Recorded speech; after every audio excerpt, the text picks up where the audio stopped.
Evelyn Hargrove had lived in the same creaking Victorian house on the edge of Willow Creek for 78 years, longer than most of the town's younger residents had been alive.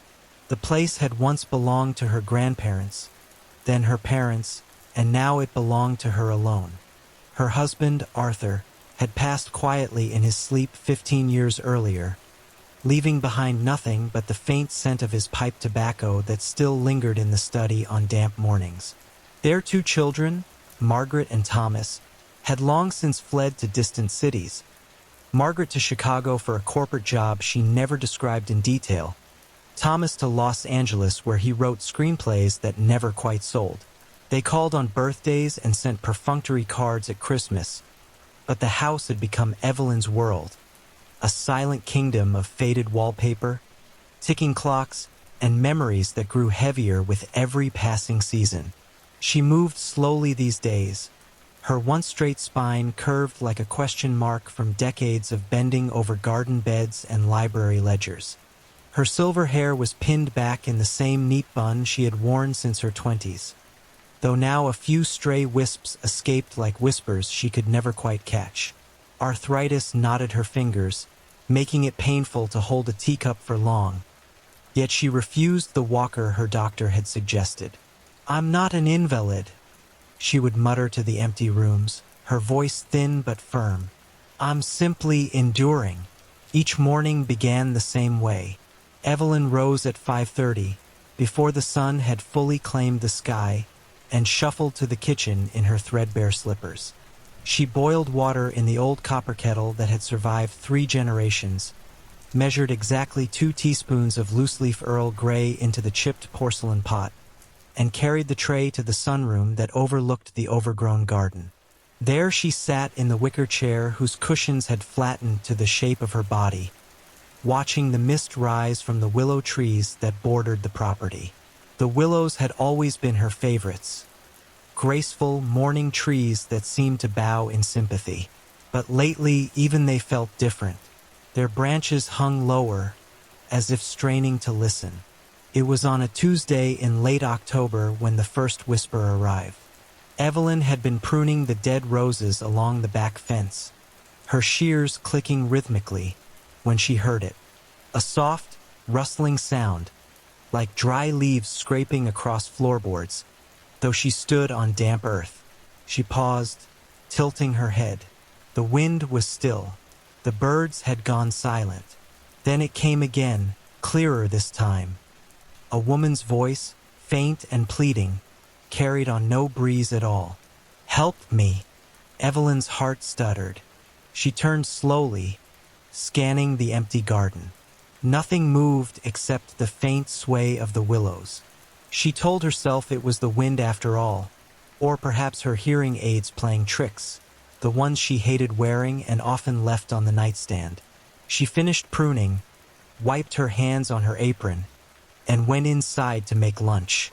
But the voice lingered in her mind like a half-remembered dream. That night, the house felt colder than usual. Evelyn built a fire in the parlor grate, the same one where she and Arthur had once toasted marshmallows with the children. She settled into her armchair with a book, an old Agatha Christie she had read a dozen times, but the words blurred. Instead, she found herself listening. The grandfather clock in the hall struck 10, then 11. At midnight, just as she was dozing, the whisper returned. It came from the direction of the staircase, clearer now, layered with sorrow. "Evelyn, please." She sat bolt upright, the book sliding to the floor. Her pulse thrummed in her ears. She gripped the armrests, knuckles whitening. "Who's there?" she called, her voice steadier than she felt. No answer, only the fire crackling and the distant hoot of an owl. She rose, switched on every light she could reach, and climbed the stairs one careful step at a time, clutching the banister. The second floor was empty, as always. Her bedroom door stood ajar exactly as she had left it. She checked the closets, the bathroom, even the linen cupboard. Nothing. Yet the air felt thick, charged, as though someone had just exhaled inches from her face. Sleep did not return easily. When it did, she dreamed of a young woman in a pale blue dress standing at the foot of her bed, face hidden by long dark hair. The woman reached out, fingers trembling, and whispered the same words. Evelyn woke gasping at dawn, sheets twisted around her legs like restraints. The next few days blurred into a careful routine of denial. Evelyn told herself it was grief. Arthur's anniversary had passed quietly 2 weeks earlier, or perhaps the new medication for her blood pressure. She visited the town library where she had volunteered for 30 years, hoping the familiar smell of old paper would ground her. Mrs. Langley, the current librarian and a woman half Evelyn's age, greeted her with a bright smile. "Mrs. Hargrove, you look a bit peaky. Everything all right at the big house?" Evelyn forced a smile. "Just the usual aches, dear. Nothing a good book won't fix." She borrowed 3 mysteries she had already read and walked home slowly, cane tapping the cracked sidewalk. On the way, she passed the old mill that had closed in the 50s. Children played in the parking lot now, laughing. Evelyn envied their easy joy. She had never been one for easy anything. That evening, while preparing a simple supper of soup and toast, she heard it again. Not a whisper this time, but a soft, rhythmic scratching from behind the pantry door, like fingernails on wood.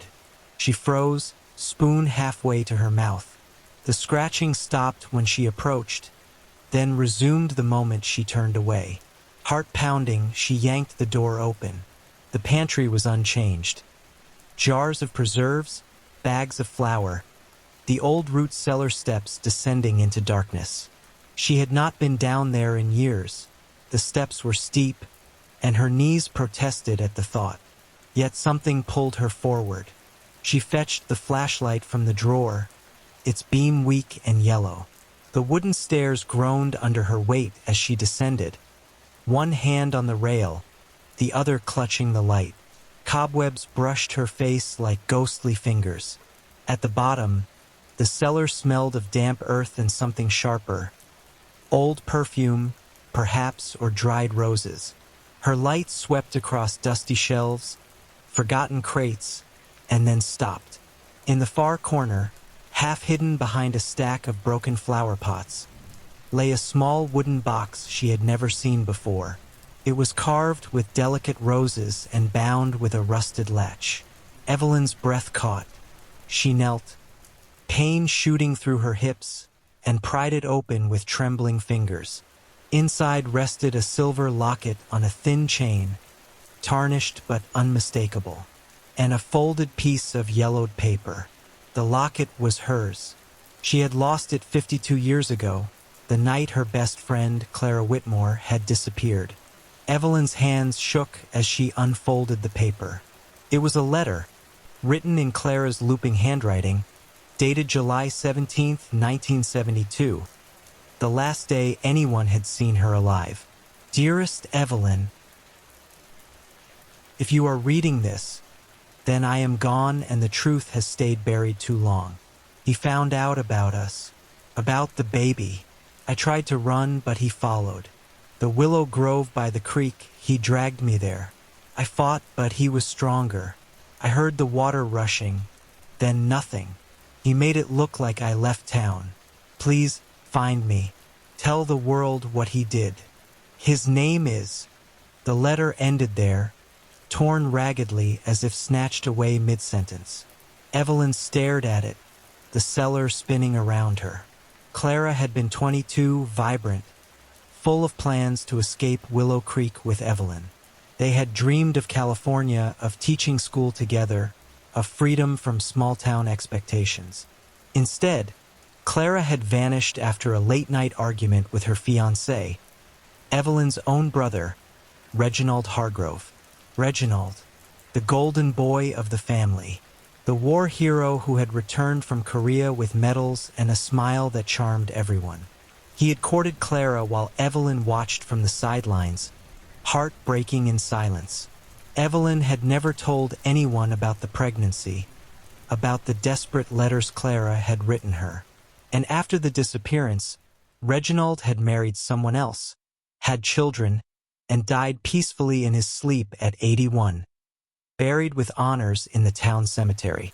The whisper returned then, not from the air but from inside Evelyn's own chest, as though the words had been waiting within her bones. "Find me, Evelyn, before he finds you." She clutched the locket to her heart and wept for the first time in decades.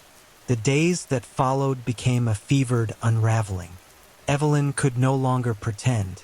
She spent hours in the cellar, searching every crate, every shelf. She found more fragments.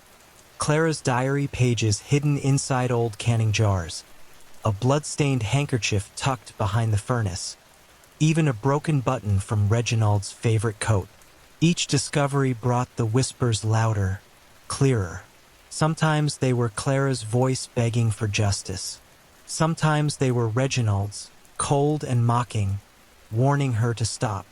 "You always were the weak one, Evie," the voice hissed one night as she sat at the kitchen table surrounded by yellowed newspaper clippings about Clara's disappearance. "Always hiding behind your books and your roses. Some secrets are meant to stay buried." Evelyn's hands trembled as she pinned the clippings to the wall like a detective in an old film. The town had believed Clara had run off with a traveling salesman. Reginald had sworn he was with friends that night. Evelyn had stayed silent, terrified of what revealing the truth would do to her family. Now, at 78, with nothing left to lose, terror had become fuel. She began venturing out at odd hours.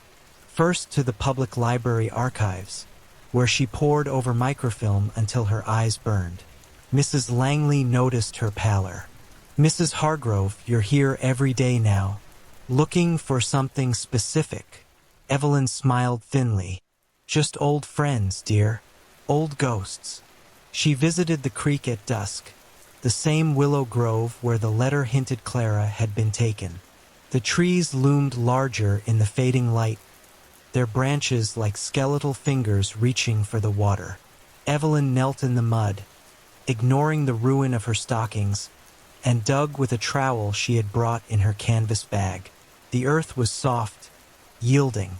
After an hour, her fingers struck something hard. A bone. Small, delicate. A finger bone, still wearing a silver ring Clara had always worn. Evelyn sat back on her heels, tears streaming down her wrinkled cheeks. The whispers swirled around her now, no longer faint but a chorus. "Thank you, thank you." But the chorus was not alone.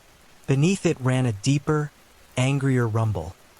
Reginald's voice, grown stronger. "You should have left it alone, Evie. Now you'll join her." That night, the house came alive with malice. Doors slammed upstairs, though no windows were open. Footsteps echoed down the hall, heavy, male footsteps Evelyn recognized from childhood. She barricaded herself in the parlor, fire poker in hand, the locket clutched in her other fist. The lights flickered and died. In the darkness, she saw him.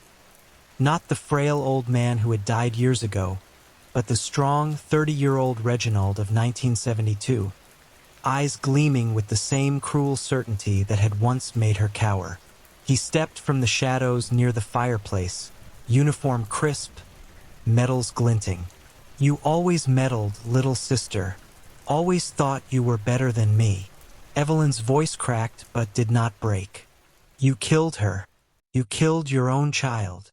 Reginald laughed, a sound like dry leaves scraping stone. "She was going to ruin everything. The family name, my future. You helped me hide it, remember? You burned her last letter. You told the sheriff she was unstable." The memory crashed over Evelyn like ice water. She had burned it. She had lied. Out of fear, out of loyalty to a brother who had never deserved it. The guilt she had carried for 52 years now manifested as the very monster she had protected. The ghost lunged. Cold fingers closed around her throat. not solid, yet icy enough to bruise. Evelyn swung the poker wildly. It passed through him, but the motion knocked over the side table. The locket flew from her grip and skittered across the floor. Clara's voice rose above the chaos. The creak, Evelyn. The roots remember. With the last of her strength, Evelyn broke free and stumbled toward the back door. The ghost pursued, his form flickering like bad film. She ran, truly ran. For the first time in years, pain forgotten in the surge of adrenaline and decades of suppressed fury. She reached the willow grove as thunder rolled overhead. Rain began to fall, cold and cleansing. Kneeling again in the mud, Evelyn dug frantically with her bare hands. The bone she had found earlier was only the beginning. Deeper down, the earth gave up more: ribs, a skull, fragments of the pale blue dress. And nestled among the roots, a rusted revolver. Reginald's service weapon. The one he had claimed was lost in Korea. As she lifted the gun, Reginald's ghost appeared again, towering over her, face twisted in rage. You can't prove anything. I'm already dead. You'll be next. Evelyn rose slowly, rain plastering her silver hair to her skull. She was no longer the frail old woman who pruned roses each morning. She was 78 years of buried truth finally clawing its way into the light. I don't need to prove it to the world, she said, voice steady. I only need to prove it to her. She aimed the revolver at the ghost's chest and pulled the trigger. The hammer clicked on an empty chamber, 50 years empty, but the act itself was enough. Clara's spirit surged forward, no longer whispering but screaming with centuries of pent-up justice. The two ghosts collided in a vortex of wind and rain and light. Reginald howled as Clara's form wrapped around him, dragging him downward into the mud, into the roots, into the water that had once claimed her. The storm ended as suddenly as it had begun. Silence fell, broken only by the drip of rain from the willows. Evelyn stood trembling, the revolver heavy in her hands. She looked down at the unearthed remains and felt something she had not felt in decades: peace. She buried Clara properly the next morning, in the town cemetery beside the plot reserved for Evelyn herself. No one questioned the old woman digging a small grave at dawn.